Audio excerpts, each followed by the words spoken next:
On passe donc, Monsieur Mehdi, sur une délibération qui peut paraître complexe, mais qui en effet ne l'est pas, sur le fond, n'est pas si complète que ça. Il s'agit de la convention avec l'entaille, ça s'appelle comme ça, c'est-à-dire le fait qu'aujourd'hui, si je résume, mais vous allez le préciser, on avait une convention partielle, et on va passer en parce que l'entaille ne pouvait pas faire certaines choses, et en fait, on va pouvoir passer à une convention complète. Exactement, merci Monsieur le maire. Donc la loi de modernisation de l'action publique territoriale et d'affirmation des métropoles, dite loi MAPTAM, du 27 janvier 2014, et la loi portant nouvelle organisation territoriale de la République, la loi NOTRe, du 7 août 2015, ont modifié les conditions de mise en place d'une politique de stationnement payant. Cette réforme dite de dépénalisation ou de décentralisation du stationnement payant est entrée en vigueur le 1er janvier 2018. Avant cette date, le non-paiement du stationnement constituait une infraction pénale. À partir du 1er janvier 2018, le stationnement est devenu une modalité d'occupation du domaine public qui entraîne un paiement par l'usager d'une redevance d'occupation. Dans ce cadre, le non-paiement immédiat du stationnement à l'eurodateur n'est plus sanctionné. Il est assimilé au choix par l'usager d'un paiement a posteriori sous la forme d'un forfait de post-stationnement FPS dont le montant est fixé par les communes. Pour la mise en œuvre de ces nouvelles modalités, les communes doivent conclure une convention avec l'Agence nationale de traitement automatisé des infractions, ANTAI, qui est un établissement public français rattaché au ministère de l'Intérieur et qui contribue à la politique publique et lutte contre l'insécurité routière sur le territoire national. Deux possibilités sont offertes aux collectivités. La première, conclure une convention de partenariat en cycle complet. Dans cette hypothèse, les communes confient à l'ANTAI la gestion et la collecte des FPS, ainsi que la gestion et le recouvrement des FPS impayés. La deuxième possibilité est de conclure une convention de partenariat en cycle partiel. Dans cette hypothèse, les communes confient à l'ANTAI uniquement la gestion et le recouvrement des FPS impayés. La gestion et la collecte des FPS étant gérées directement par la collectivité ou par le biais d'un tiers contractant. L'ANTAI n'assurant pas jusqu'alors la gestion des FPS minorés, la surveillance du stationnement payant ainsi que la gestion et la collecte des FPS ont été confiées à notre délégataire SAGS par avenant numéro 8 à la convention de délégation du service public de stationnement, et une convention en cycle partiel a été conclue avec l'ANTAI. Ainsi, l'ANTAI intervient si le forfait de post-stationnement n'a pas été réglé dans les 3 mois suivant la notification de l'avis de paiement. Dans ce cas, la procédure de recouvrement forcé est déclenchée. L'ANTAI tient le rôle d'ordonnateur. Il lui appartient d'émettre le titre exécutoire en vue du recouvrement du forfait de post-stationnement impayé et de la majoration consécutive dont le produit est affecté à l'État. Pour ce faire, la société SAGS, ayant délivré l'avis de paiement du forfait de post-stationnement, transmet à l'ANTAI, par voie dématérialisée, les informations nécessaires à l'établissement de ce titre exécutoire. Les montants ainsi recouvrés au titre du FPS sont reversés mensuellement à la ville par l'ANTAI. L'ANTAI ayant fait évoluer ses prestations et services associés, elle est dorénavant en situation d'intégrer la gestion des FPS, merci Dominique, des FPS minorés si l'usager venait à les régler dans un délai déterminé qui a été fixé par délibération du conseil municipal à 96 heures à compter de l'émission de l'avis de paiement.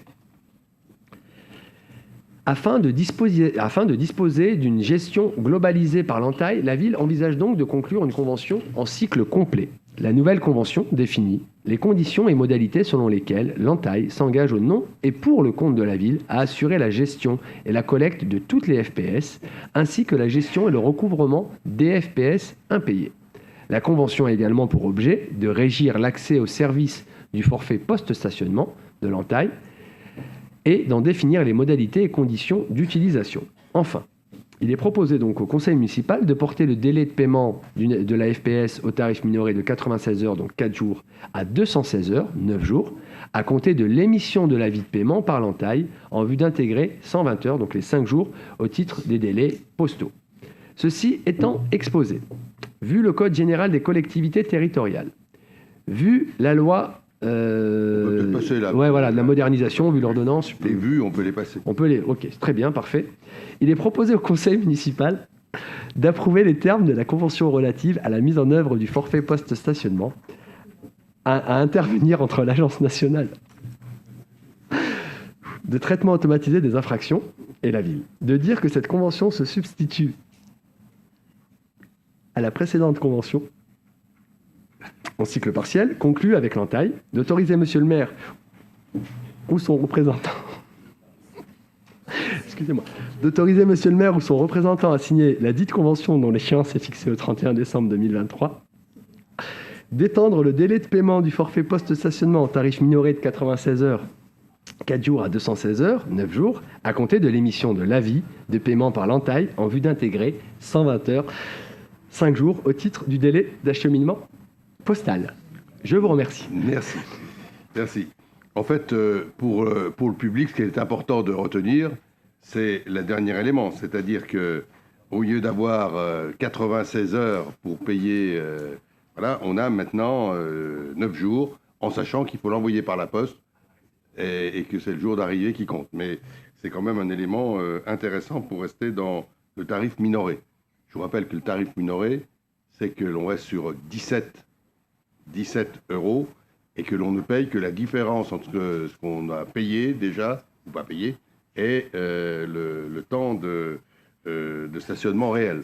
Voilà. C'est donc une somme qui est relativement faible. Si on a payé, par exemple, si on a payé 1 heure et qu'on reste 2 heures, on ne paye que le dépassement. Voilà, est-ce que vous avez des questions, des remarques? Madame Meka? Ah, c'est la machine qui dit que c'est vous en premier. D'accord, ok. Alors moi, je vais revenir sur un petit problème qui existe actuellement avec SGS, donc qui met les verbalisations. Comme vous le savez, la ville a mis en place des disques qui autorisent les professions médicales et médico-sociales qui vont à domicile à se stationner en ville avec un disque de stationnement.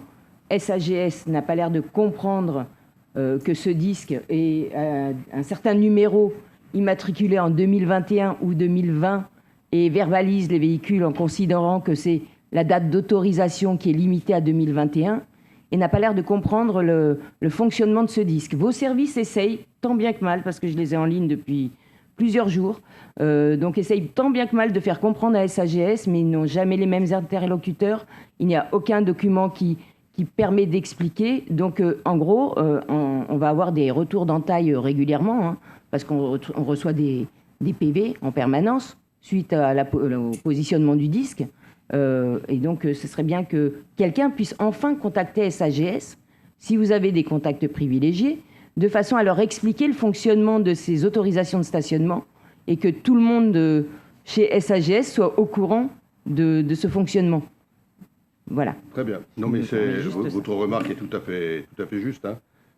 On prendra les mesures nécessaires et on interviendra au plus haut niveau. Ça se passe. Monsieur Gaconnet. Oui. Alors, moi j'ai besoin d'un peu plus de concret. Je suis désolé. On prend donc ce FPS et aujourd'hui, si on l'oublie, on se retrouve avec un rappel, enfin plutôt un recouvrement 6-7 mois plus tard à 82 €. Voilà. Du moment où on a ce FPS jusqu'au rappel, on n'a aucun rappel qui nous dit bah maintenant vous devez 30 € par exemple. Aujourd'hui, on reçoit rien. C'est-à-dire que si on le perd, je reviens toujours à la même chose, c'est arrivé 1 ou 2 fois, si on perd ce FPS, on se réveille, pas l'entaille, mais quelqu'un nous envoie, si ça doit être eux d'ailleurs, nous envoie un document comme quoi on doit 82 €. Est-ce qu'avec ce système-là, on aura un rappel qui nous dira jusqu'à telle date, vous devez payer 30 €. Voilà. Aujourd'hui, c'est vraiment ce vide qui existe entre le moment où on a le FPS et l'après. C'est-à-dire que si on ne paye pas, ou l'oublie, ça peut arriver, l'oubli est humain aussi, et on se retrouve avec 82 € à payer, ce qui parfois est un peu douloureux. Dernière remarque par rapport au FPS, si vous pouvez aussi faire passer le message de grossir un tout petit peu les caractères du FPS, parce que je peux vous jurer que, ça, c'est pas faux. que même à 40 ans... et je vous dis pas après. Voilà, donc je voulais pas le dire, mais et c'est vrai que c'est parfois vraiment très très difficile à lire. Alors sur le dernier point, c'est pas la première fois qu'on le dit, hein, mais il y a un problème aussi de gestion. Bon, c'est important. Monsieur Védib, pour Non, par rapport à votre question, M. Gaconnet, sur ça ne changera rien, il n'y aura pas de rappel, effectivement. Le système est juste automatisé. Ils vont recevoir, les contrôleurs vont recevoir à la maison, tout simplement, et ils auront 80... ils ont les délais à respecter, hein, s'ils ne la payent pas, au bout de 90 jours, effectivement, ils recevront un courrier avec une majoration, tout simplement. Donc on est sur la même logique. Il n'y a pas de rappel. Je vous rappelle que l'entaille, c'est une... Mais il y aura le premier courrier, bien entendu. Le premier courrier au bout de 9 jours. Oui. Si dans 90 jours, on reçoit qu'on doit 30 €, en clair, ça ne me choque pas. Enfin, je veux dire, ça reste logique. Je veux dire, voilà, vous n'avez pas payé le minoré, dans 90 jours, vous payez 30 €. Là, ce que je parle, c'est des délais vachement plus longs que 90 jours, puisqu'on le reçoit, je vous dis, minimum 6 mois après, où on reçoit le recouvrement à 82 €. Et s'il rappelle, dans 90 jours, il rappelle que c'est 30 €, là-dessus, je ne crie pas au scandale, parce qu'il y a un rappel, on n'a pas payé le minoré, maintenant c'est 30, et puis si encore on oublie là, bon là, ça commence à faire beaucoup, si on oublie 2 fois, et qu'après on reçoit dans les 3 mois qui suivent les 82 €, je dirais, ça ne me choque pas. C'est juste si dans les 90 jours, on reçoit un rappel à 30 €, au moins il y a quand même un pense-bête qui intervient à un moment donné. De façon très... Ouais, très franchement, je trouve votre raisonnement tout à fait juste. Ouais. Mais je ne sais pas vous répondre si c'est possible ou pas. Donc on va se renseigner, on va voir exactement. Parce que je pense que le rappel concernant le FPS minoré, il n'y en aura pas, ça c'est sûr. Voilà, donc ça, ils ne peuvent pas. Mais qu'il y a un rappel sur le fait qu'on passe du FPS minoré au FPS majoré, c'est-à-dire à 30 €, ça ne me semble pas anormal. Mais je ne sais pas si c'est possible, si ça sera fait. Mais monsieur le maire, quand vous recevez pour régler vos impôts, on ne vous l'envoie qu'une fois. On n'a pas à vous l'envoyer 2 fois. Les impôts, il y a des rappels. Oui, non, mais on vous l'envoie quand même. Ouais, mais le rappel, il est majoré. Je suis désolé.